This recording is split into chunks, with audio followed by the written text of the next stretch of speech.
Who could ever claim that the Bible is bland and boring? Today's gospel story reverberates with colourful twists and turns. It reads like Up the Down Staircase.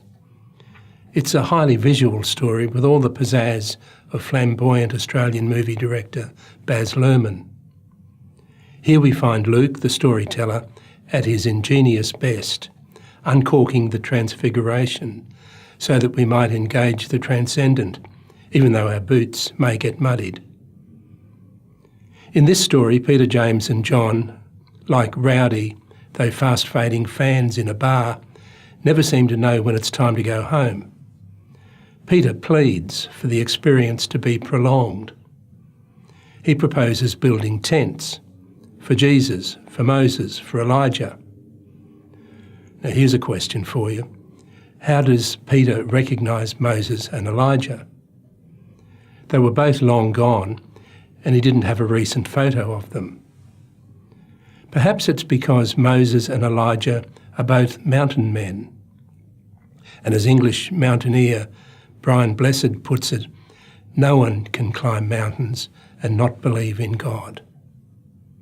There's something breathtaking, something life-giving about scaling the heights.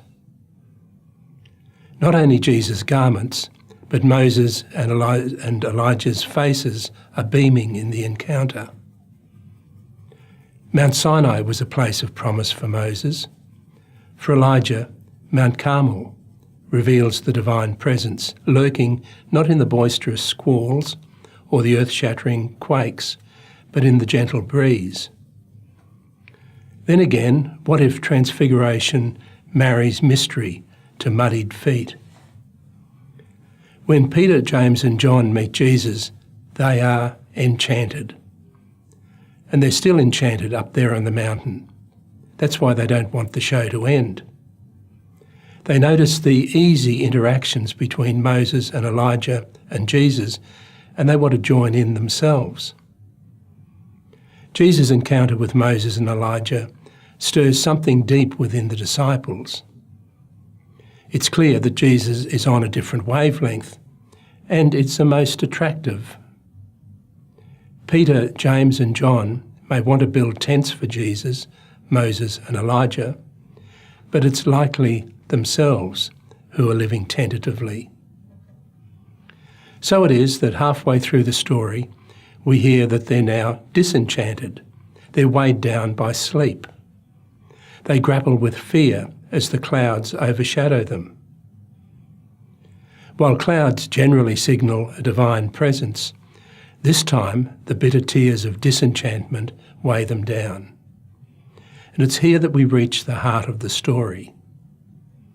It's often claimed that the opposite of faith is doubt. Not at all. The opposite of faith is fear. And Peter, James and John are well acquainted with fear. Fear silences them. In the end, none of them tell of the things they have seen. No one tells those stories that everyone needs to hear. As a result, appreciating the significance of the Transfiguration is restricted to Jesus. Yet, after Jesus' death and resurrection, Peter moves beyond the enchantment-disenchantment cycle and moves gingerly towards sparkling, even dazzling encounters with Jesus. Even so, Peter manages to put his foot in it, spectacularly. On the night of the Last Supper, around the courtyard fire, Peter denies knowing Jesus. But Jesus turns Peter's gaping emptiness into a glimmer of hope, born entirely out of grace. After the resurrection, Jesus asks Peter how much he loves the Lord. And Jesus asks not once, but 3 times. While this elicits irritation in Peter, Jesus is giving Peter 3 opportunities to reverse his courtyard denials.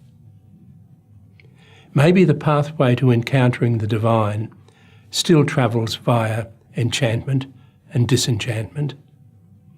Maybe each of us is accompanied by Moses and Elijah, so that we may rekindle God's promise and unpretentious presence along the way.